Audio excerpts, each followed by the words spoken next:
So we basically are here to support employers to embed skills and workforce development within their company. And that can be anything from a sole trader, so therefore investing in their own workforce development, as it were, all the way up to businesses with 250 employees. So what do we do? So we help businesses work smarter and thrive, and basically try and also increase their productivity. So we're doing a lot this year around productivity within business, because we know that A, the UK are behind Europe on productivity levels, but B, that Cornwall is even further behind. So we're looking at kind of how we can support businesses to improve their productivity, especially in the current landscape. So we are funded through a European Social Fund project, which means we're here until March next year. So there's a year of us left. We are also co-funded through the Cornwall Council and Local Enterprise Partnership. We commenced in 2016, and as I said, we're here until 2023, and we work alongside the Growth Hub. So you'll see that we've got many shared assets. So we share a website. You'll see us at shows, etc. We'll have a joint stand. So Keris, who presented this morning, we kind of work within one team. So we try and make it as joined up as possible. So why was the Skills Hub formed? Why were we brought along in 2016? Businesses often say they lack funding and time to train, and that was pre-pandemic. I think it was 49% were saying that, and obviously now even more people are struggling with kind of time with all the kind of labour shortages and pressures, and also funding after what we've been through in the last couple of years. 77% of businesses pre-pandemic found difficulties to source the right people for their business. So we know, again, even more so now, that is a challenge. So we are here to support businesses. If you want to undertake training and you think, oh, okay, well, you know, Joe in my team needs business administration training or management training, where do you go to find that? Well, in Cornwall, we're exceptionally lucky. We've got over 150 different skills providers, and that's not counting the national ones. So amazing, we've got this huge support and training ability around us, but actually that can be quite confusing. And how do you know who's the right one for you to choose if you've got 50 providers who appear to be offering the same type of support? So that's why we're here. We have really close relationships with training providers. We understand their offer. We understand how they can bespoke to you, what their kind of USPs and niches might be. And so we can kind of hunt through all those numbers of providers and find the right one for you, saving you time and money. So management and leadership programs are talked about a lot in Cornwall. We have less of the big companies, more of the small, medium, micro businesses. And that means that as a result, we have less management skills in the county. But people just don't have the exposure to the roles. There aren't as many opportunities. But we also know as people often grow into those roles organically. And so often people don't get the training they need to undertake those roles. And as a result, maybe aren't as efficient in that role as an outcome. So what we know is that if we enroll our teams on proper management and leadership training and make sure they're fully equipped to deal with any challenges that come along, we can increase productivity in our business by 32% and overall results by 23%. We're also here and we fund the Cornwall Apprenticeship Campaign. It's a website and free resource to employers and individuals to see whether an apprenticeship or apprenticeship route might be right for them. We know that businesses can benefit from £214 per week on average, improve productivity by taking on an apprentice, but we know that potentially that's not always the perception. So often businesses say to us, oh, we don't have time to mentor somebody or help them train, but actually we know that the result is quite the opposite. Actually, you get more benefit from it, increased morale and loyalty as well. And finally, we are here because how can a business know what they don't know? You can't expect people to be able to find all the information out there. We are, as I said earlier, so lucky in Cornwall. We've had huge amounts of European funding, but what that does do is confuse the market somewhat when you're trying to get help and support. So we are here as, for want of a better phrase, a one-stop shop to support you in anything skills related or workforce development related to help you move forward with your business. So where are we now? You know, we're alluding to it a lot today because we've seen an increase in numbers again in COVID. I often hear 2020 being referred to as the year that stood still. But I think that we can all agree that was maybe not couldn't be further from the truth. There was a lot of business pivoting. There was a lot of changes in strategy. Businesses really having to think on their feet and adapt quickly. As I think most of us, you can see today, our homes became a place of work. I know prior to 2020, I certainly wasn't using video conferencing for meetings and work with my team colleagues. And these are practices that actually are going to continue as we move out of the pandemic and into the new working world, as it were. So the majority of businesses actually had to become really dynamic and agile overnight. And so I think us saying kind of things stood still is not necessarily correct. So what have we found? So this is the top skills requested from employers in the last year. So that's in 2021. And it may surprise you to see that actually these subject areas are what you may consider the core business skills, really, that we need. So really people wanting to either upskill staff or even themselves as well to make sure they're fully equipped for any challenges that come along. So I know that this graph is quite small, so I've put the top skills needs there to the left. We get asked for digital marketing a lot and marketing in general support. Apprenticeships has crept up, so that was number 6 in 2020. So you can see it's come all the way up to second now. People really engaged with apprenticeships and seeing the benefit of using them. Leadership and management, finance, sales, probably not things you're surprised to see, but really just trying to make sure that businesses have that base need to run their business. They've got the skills they need to do so. What was probably more insightful are the emerging requests that we're seeing. So at the moment, quite low numbers, but things that are emerging and coming on board. So requests such as crisis management. We did a lot of support with EU transition last year as well. Cybersecurity, big one now.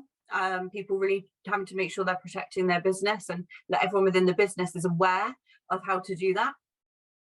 Environmental and sustainability, I know that's been mentioned this morning. But also an increase in businesses looking to access people from a younger age, so potentially work placements, working with schools and the Careers Hub as well, and trying to nurture that all the way through at the moment. So those are kind of the top skills needs. So really what I'd say is, if you're looking at the skills for now for your business and making sure that you've got the right skills to take you forward, please think about the basic business skills you need embedded in your business to make sure you're effective. So digital, finance is often thought of as something that, you know, only the maybe accountants or bookkeeping staff or top level staff need to be aware of. I'm actually one for advocating financial training on a basic level through all areas of the business, because you need people to know what they're working towards. So do they know what a cash flow is? Do they understand profit and loss? Do they understand how they do their job on a daily basis and how that impacts on the business bottom line? Online sales, obviously we were talking about that pivot and change in strategy. So a lot of businesses now needing to have that online presence. And again, leadership and management. My main points would be, please don't wait for the crisis point.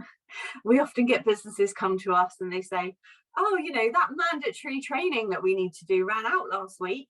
Can you find a training provider for us? And we usually can, but it makes it a bit more of a pressure and potentially means you're not getting the best service or the right course for your business.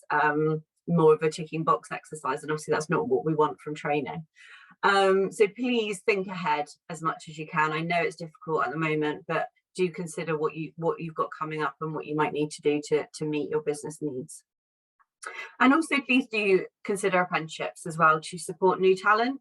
And when I say new talent, that can be people new to the business, but it can also be people within your business and you're giving them new skills. So apprenticeships can be for somebody already employed in your business, and maybe they want to move sideways into a new area of the business that they haven't worked in before, or promoting them into a higher role with more responsibility, for example. So it's not just new hire apprenticeships, it can be internal as well. Current landscape. I don't think any of these headlines will shock you, but these are some of the headlines we've seen in the last kind of 6 months to a year.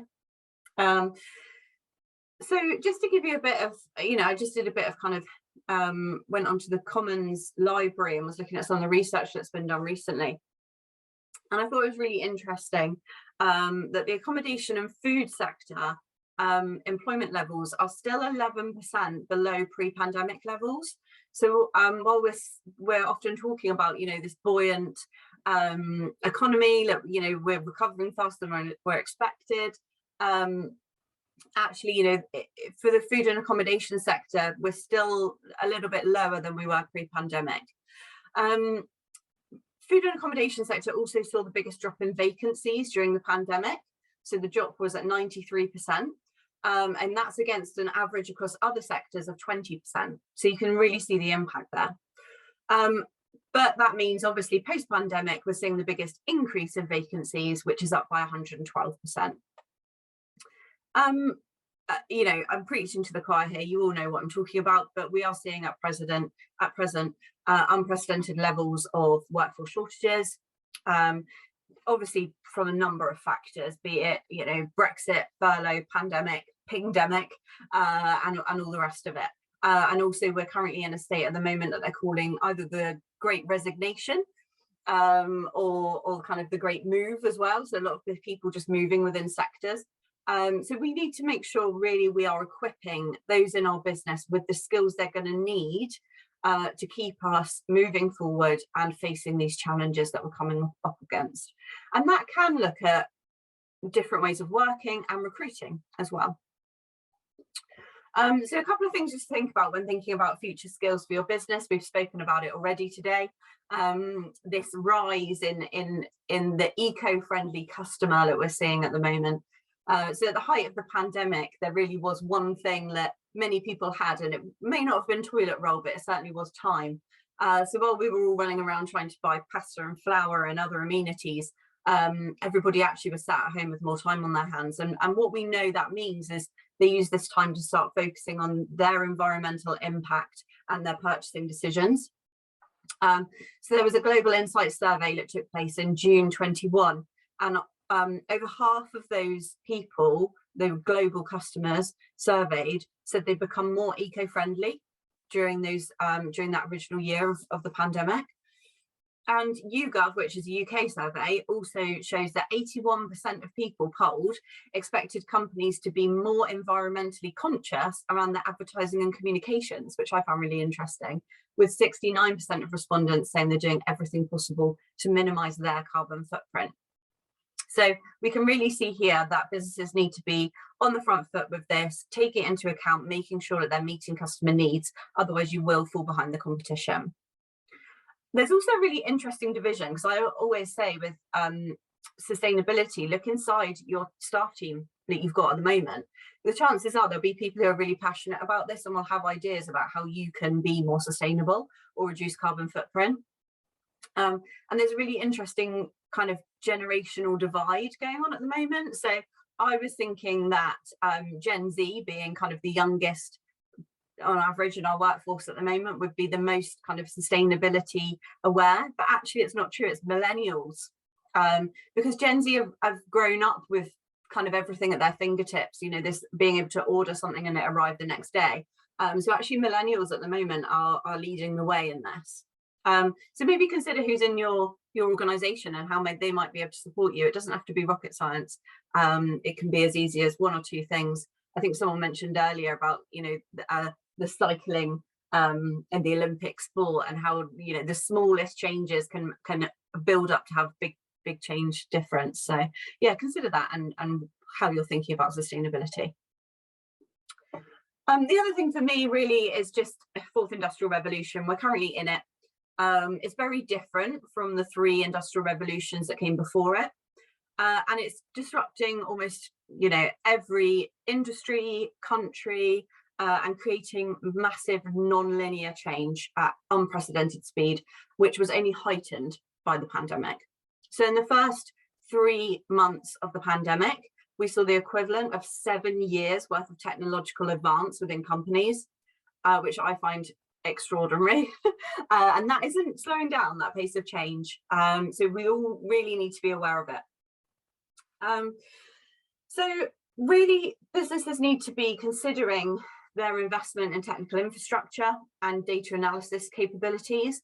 But I saw a really interesting stat the other day, and that's that businesses who make these changes in technological advancement and data analysis, and really trying to harness what we're getting through at the moment with different kind of technical advancements, be it Alexas, watches, all the rest of it. We're seeing huge kind of Internet of Things at the moment. But one of the really interesting stats I saw was that companies who don't take their staff with them on that journey, so people who don't invest the time to train their staff properly in these systems, understand why they're doing it, understand the benefits of it, they're only going to see 10% return on that investment because they're not taking their staff with them. So it's really important, if you are thinking about embedding all these things, we heard earlier about electronic invoicing and cloud-based systems, make sure your teams are really adept at using it, make sure they're really confident, they understand why they're using it, because if they don't, you're not going to reap the benefit. So we all need to be making the move to be more smart, more connected organizations, to really stay ahead of the competition. But additionally, there's something else we need to do, and that's to develop our leaders.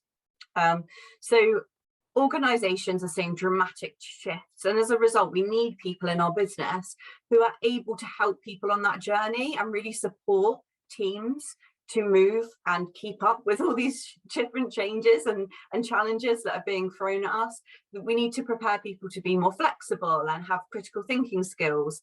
And also, as we move forward and we see both, IT and technological advancement in the workplace, we need to remember what makes us human. So a lot of the time I hear people saying, oh, that's going to get rid of my job. And the case is, technology doesn't destroy jobs, it changes them. So it's about making sure that your staff have the right skills that you need for them to have that kind of continued service with you and to be of the most value. So really thinking about things like emotional and social intelligence, creative thinking, collaboration within teams, complex problem solving, and also personalized customer service experience as well. We're seeing at the moment customers don't want that off the shelf service anymore. They want this personalized service. They want to feel special. How can your staff do that? And then also thinking about kind of internet security, cybersecurity, data handling, privacy, GDPR, really important to make sure that everyone's trained up on that as well. So, we need to respect the significance of the changes that everything's, we're seeing at the moment. But I think also we need to understand that it is normal. We were seeing significant change pre-pandemic. It is normal for the workplace to change, and we just need to make sure we're adaptable and we can keep moving with it. So what are those skills that we, just to recap, that we need for the future in business? Communication skills, cognitive skills, system skills, data analysis, problem solving, judgment and decision making. Okay, so it's basically everything that makes us human. Data can be presented to us by a computer, but it can't give context to that. It can't make decisions based on it. We can. I mentioned about needing to have that personalized customer service and people that can deliver that for you. Also STEM related topics, design and analysis, and operations analysis and decision making at the highest levels as well. So I think this is really key to think about, and it's definitely one that took me aback when I first read it. I went, oh, I think we all know it, but seeing the stat is quite shocking. 50% of our workforce will need reskilling by 2025. Have you started that journey yet? Have you started thinking about what your staff team are going to need? Even if that staff team is just you, you need to think about it. So mind the skills gap. One of my favourite things when I go on the tube to London on the rarity occasion now. I used to love that, mind the gap. We are so lucky. we're down in Cornwall in the Isles of Scilly. We've got huge amounts of training at our fingertips. We have got incredible training providers, and we also at the moment have funding to support that training. At the moment, there is European money still in the county. It's here until 2023. So different projects have different end dates ranging from March to December. And that money is to support your business and your staff to be the best you can possibly be, and therefore benefit the Cornish economy. Okay, so we need to make sure we're taking advantage of this incredible funding and opportunity that is available to us while we have it. We know there will be future funding, but we don't know what it looks like. We don't know what shape it will take. We don't know what it will support. So at the moment, what I'm saying to people is, please reach out and take up support that is there. We as the Skills Hub are here to support you. We are fully funded, and we have a team of amazing connectors who sit down with your business, speak to you. As I said, that business can be just you, or it can be, you know, multiple staff.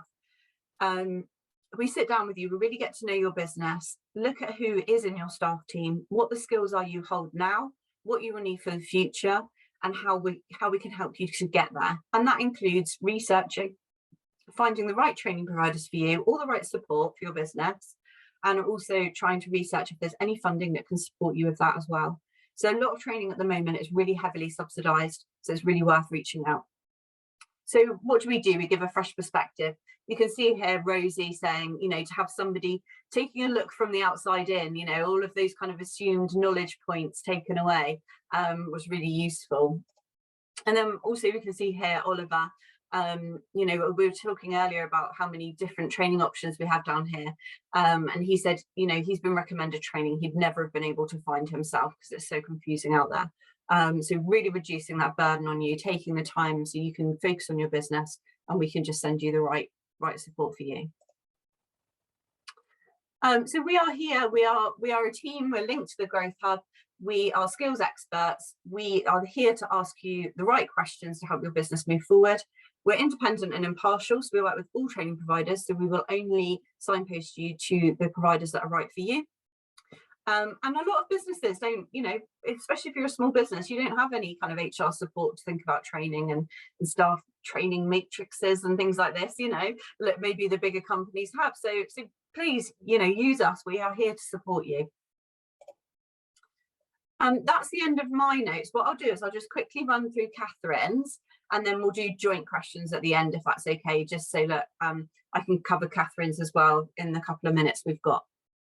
So Catherine really wanted to talk today about the new scheme called Way to Work, which is being delivered through DWP, Department for Work and Pensions, and through all the job centre sites in Cornwall.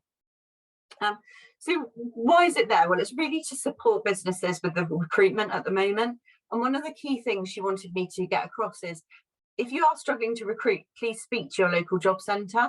They have people on the books who are looking for work. And again, you know, it might be they need a small bit of training and they convert into the best person for your business. And they're really inviting employers to come into the job centre, speak to the employment advisors, because they could go, oh, I know just the person for you. So please do speak to the job centres if you're struggling to recruit at the moment.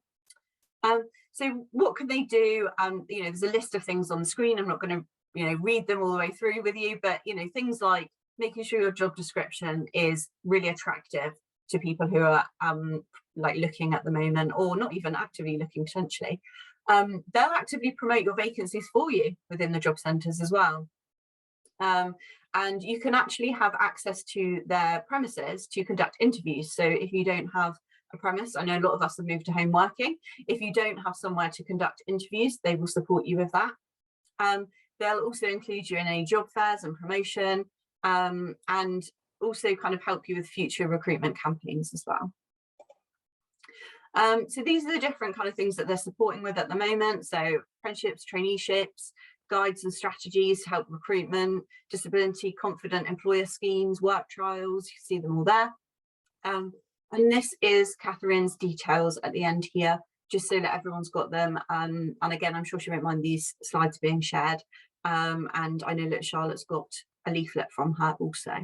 So yeah, so just beep, beep, beep. Oh, I think somebody's unmuted. So that's all from me. Hopefully I've stopped sharing my screen, I think, she says. It's still up there at the moment. Oh, is it? There we go. Here we are. Ta-da! Well, the first thing is, I should have said this at the beginning of all sessions, these are all being recorded anyway, so we will be pushing these out on our email database. So although it's a small select group today, those messages will go wider. Also, so I thought that was, I think it's the great thing the Skills Hub does, because it is such a confusing landscape if you're in a hurry. Yes, it really is. And then if you Google it, you get everything else nationally and internationally, because the way the Google adverts work. I suppose a couple of things for me to start off with is I think that whole thing about technology is so true. I mean, I think we've got very lazy in presuming that people are technologically okay, and also not adjusting to different learning styles. Yeah. There are those. And also I think there's a real danger sometimes of, and we've had this in our organization, had to bring trainers back in, is people don't like to admit they don't really understand it. So they know how to drive it maybe, but they don't know really what it's about and understanding it. Yeah, and I think that's really important point when I talk about developing our leaders, is actually developing our culture through our leaders and making sure that we create safe spaces and that people trust those who are their mentors or leaders in the workplace, supervisors, to be able to be open and honest with them, because at the moment that's really important. We really need that transparency in the workforce to know where our team's at. So that's one thing that I've really been kind of harping on about, as it were, when it comes to leadership at the moment, is that culture of creating a trust environment. So if somebody doesn't understand something, or they're uncomfortable with something, or we've all, I'm sure, over the last couple of years had crazy stuff going on at home, and we need to be aware of that when we're dealing with our teams to make sure we understand the full picture. The other one also is that I presented to the council yesterday about the priorities for tourism over the next 10 years or so. And basically on the message that if we don't have a plan for tourism, we'll end up with more of what we've got, which I think most people aren't that happy about. But one of the things in there is, and it's a sort of virtual, so hopefully this will secure your futures and everything else, is we do need a badged, it's more of a badge as well as some development of a sort of a academy of tourism and hospitality training. Yeah. And that's from hotel school at one end, which might be a capital one, because we've got massive areas, but the other end is literally training fit people on how to clean self-catering very efficiently, because you can earn over £20 an hour doing that if you're fit. We need to know, I think we've got into a bit of a lazy pattern that somehow people organically know how to do things, and often they know maybe how to do 3/4 of it if you're lucky, but not the quarter. So yeah, I'll be having follow-up contacts, Bethany, about as we tease that out, because what we're actually saying for the strategy is there are actions that we're doing now which are helping, and I think Skills Hub, Growth Hub are those. But if we really want to make progress, we've got to up that. We've got to increase it, and we've got to make sure that the funding is not only maintained but increased, and the communication increased, and that's what we're calling the flagship projects. So in there is a whole one on skills, because obviously come June, the council will have to put in a programme of what they're expecting to spend the shared prosperity, the ex-European money and everything else on. So I'll be in touch with that. But that's me hogging it. But any questions for Bethany? No. I know we're probably coming up for time. Stunned you all into silence. Yeah. I'll also say that when I disappeared from the world of computing, because I was no good at it, because my original degree was in physics and computing, I then worked in computing for 2 years badly. Then I went to work for the Manpower Services Commission, and I did 9 months as in a job centre doing employment work. So it's very interesting, because I worked with a training provider for 10 years prior to this role, and again was positioned in, one of my roles was to manage a contract to support those into work. And so I was positioned in the job centres, and it really does, gives you a different perspective on things, definitely. It does. And then I did training with them for 3 or 4 years before moving on to different things. And those hundreds and thousands of people I met gave me an insight into people that I've suddenly realized how actually it's been important in my life. And I think sometimes in hospitality we forget that exposure to lots of different people is actually quite a good thing in your personal and professional development. Definitely. Which does include not telling a drunk Glaswegian when he said, "I don't like the look of your face," jokingly saying, I'm not that keen on yours. That did teach me you don't do that response with somebody who is under the influence and looking for a fight. But luckily I was running faster than he could run. So that's my training tip. No, thank you very much, Bethany. And we will be in touch because we've got a whole agenda of lots of these issues, especially coming on to the next one in this agenda of going forward, relating, particularly as he loses his place, for the whole thing around healthy workforce. Yeah. Because I think the segue into this is, I think that a lot of far-sighted employers are starting to also look at how people's work-life balance works. So for the first time last year, we had a hotel that closed their kitchen for 2 nights to give the kitchen crew and the kitchen brigade a break for 2 days. They actually, 2 nights, they actually brought in street food. There's the same number of hotels now that are offering chefs at least 2 nights off a week, when it used to only be 1. And also I came across an interesting one the other with a small hotel where they it's very, very strange for hoteliers to do this. They have a WhatsApp group of staff, and they contact them on the Wednesday about what shifts they want to do the following week. Wow. And they adjust around these things. And they said that the interesting thing around it is, when they have a gap that needs filling, when they go back and say, well, we managed to fit everybody, but we're a bit stuck for Tuesday night, a lot of people just volunteer. They just appreciate being asked when they want to work, not being told when they're working. And I think the one thing post-COVID is, and it comes on to healthy workplace, is the relationship between paid and payer, if you get me, whatever it be, employer and employee, is changing, and that's actually very good. But we need to get that right, because it is only part of life.